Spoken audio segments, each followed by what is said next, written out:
देश के लोगों को जिन चीज़ों का इंतज़ार था, भ्रष्टाचार हो रहे थे, उस पर परिचर्चा भी चल रही थी।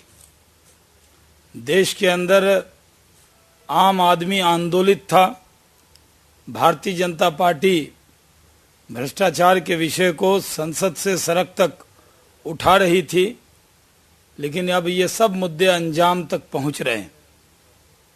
कल ही एक निर्णय आया और कल के निर्णय के बाद आज न्यायालय ने देश की आम जनता का जो विश्वास है न्यायालय पर बढ़ा है। भ्रष्टाचार के मामले में कांग्रेस नेता रशीद मसूद साहब, आज उनको सजा हुई है और ये जो सजा हुई है इसका सौभाग्य सदस्यता खत्म होने का पहली बार किसी व्यक्ति को मिलेगा तो ये कांग्रेस के नेता को ही मिलेगा। शुरुआत कांग्रेस से हुई है, यूपीए से हुई है। कल भी यूपीए के 2 सांसद, एक यूपीए के अंदर लालू प्रसाद जी जिनको कल सजा हुई है, और जदयू जो उनका समर्थित दल है कांग्रेस का, जो संसद में कांग्रेस की जयकारा बराबर लगाता है, उसमें एक आवाज़ और कम हो गई। उस सज़ा का ऐलान होना है, यानी लोकसभा से 2 सदस्य जो यूपीए को ही समर्थन कर रहे हैं उनके ऊपर सज़ा की घोषणा तो हो गई है, लेकिन कितने साल की होगी ये पता लगेगा। लेकिन आज ये मेडिकल घोटाले में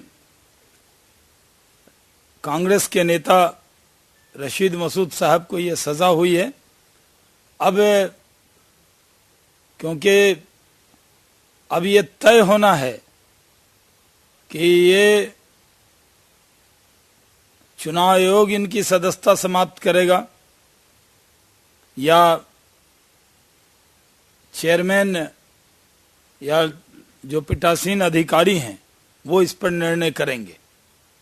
लेकिन भ्रष्टाचारियों के मन में अब डर पैदा होगा। हम लोग इसका दबाव बनाते रहे और इस बात का दबाव बनाते रहे कि जो लोग स्कैम करते हैं, घोटाला करते हैं, उनके बारे में एक आम इंप्रेशन देश में बन गया था कि ये लोग बच जाते, और लोग कहते थे कानून का हाथ बहुत लंबा होता है लेकिन नेताओं के गर्दन तक ये नहीं पहुंचता है, इस तरह का इंप्रेशन बन गया था। लेकिन अब कानून का हाथ भ्रष्टाचारियों के गर्दन तक पहुंच रहा है।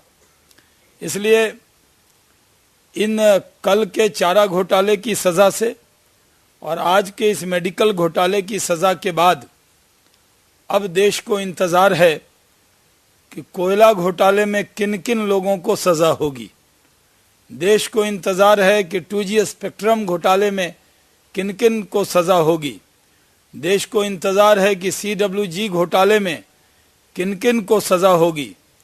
और देश को इंतज़ार है कि रेल घूस कांड में किन किन लोगों को सज़ा होगी। देश को इंतज़ार है कि हेलीकॉप्टर घोटाला में किन लोगों को सज़ा होगी। और देश को ये भी इंतज़ार है कि इस बैंड स्कैम में भी ये मामला कहाँ तक अंजाम तक पहुँचेगा, क्योंकि जितने घोटाले के मुकदमे चल रहे हैं वो ज़्यादातर कांग्रेस या कांग्रेस समर्थित लोगों पर चल रहे हैं।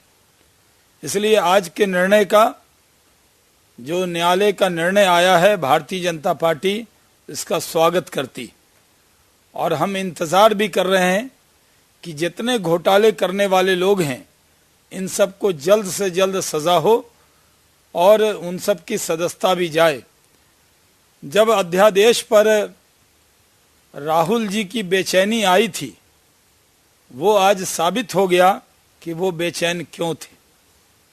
वो बेचैन इसलिए भी थे क्योंकि अध्यादेश पर जो जल्दबाजी में उनकी सरकार ने अध्यादेश लाने की कोशिश की थी, जिसका पता उनको भी था, क्योंकि वो राहुल जी के पास इतनी कम इन्फॉर्मेशन रहती है ये मुझे यकीन मैं नहीं कर सकता।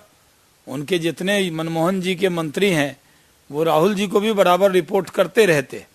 तो जब कैबिनेट में निर्णय हुआ तो वो खामोश रहे, यूपीए में निर्णय हुआ तो वो खामोश रहे।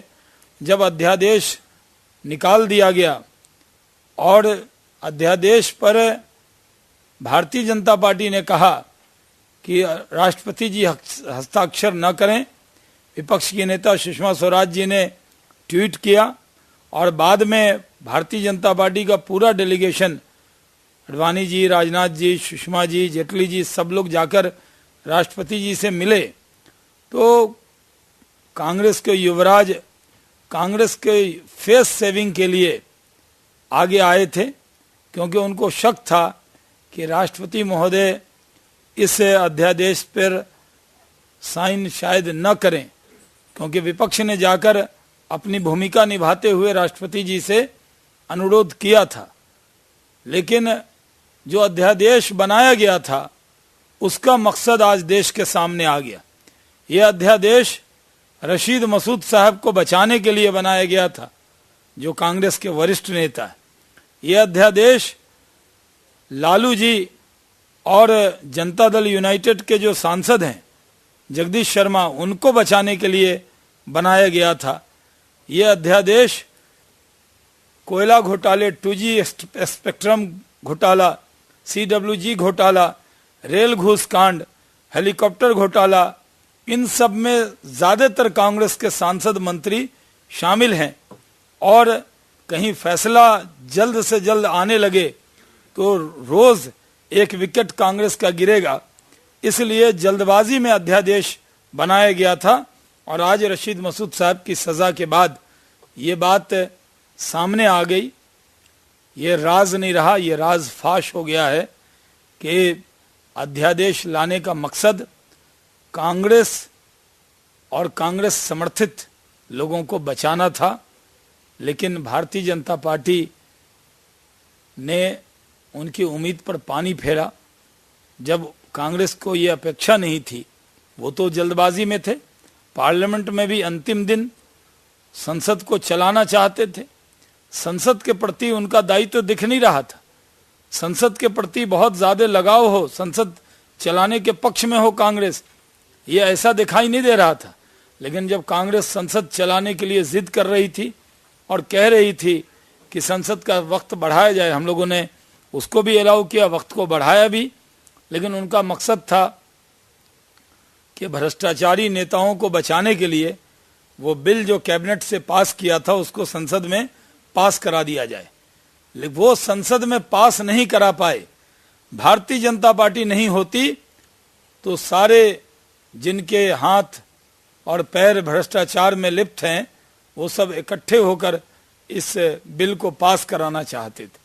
लेकिन भारतीय जनता पार्टी ने इसका विरोध किया और हमने कहा हम जल्दबाजी में इस बिल को पास नहीं करेंगे। और जब कांग्रेस का प्लान 1 फेल हो गया, वो पास नहीं करा पाए संसद में, तो उन्होंने अध्यादेश निकाल दिया। और अध्यादेश जब सदस्यता भ्रष्टाचारी लोगों की खत्म हो जाए, तो ये अध्यादेश जब निकाला गया तो ये कांग्रेस के हर लेवल पे चर्चा हुई। ये कांग्रेस के लेवल पर चर्चा हुई, यूपीए के लेवल पर चर्चा हुई, ये कैबिनेट में चर्चा हुई। उसके बाद निर्णय आया और उस निर्णय के बाद अब अध्यादेश, क्योंकि अभी तक वो स्वीकृत नहीं हुआ, तो उसके पहला शिकार भी कांग्रेस का नेता हुआ है और दूसरा, तीसरा, चौथा, पांचवा से लेकर 100वां शिकार तक ही कांग्रेस और कांग्रेस के समर्थित लोग ही होंगे, ऐसा विश्वास है।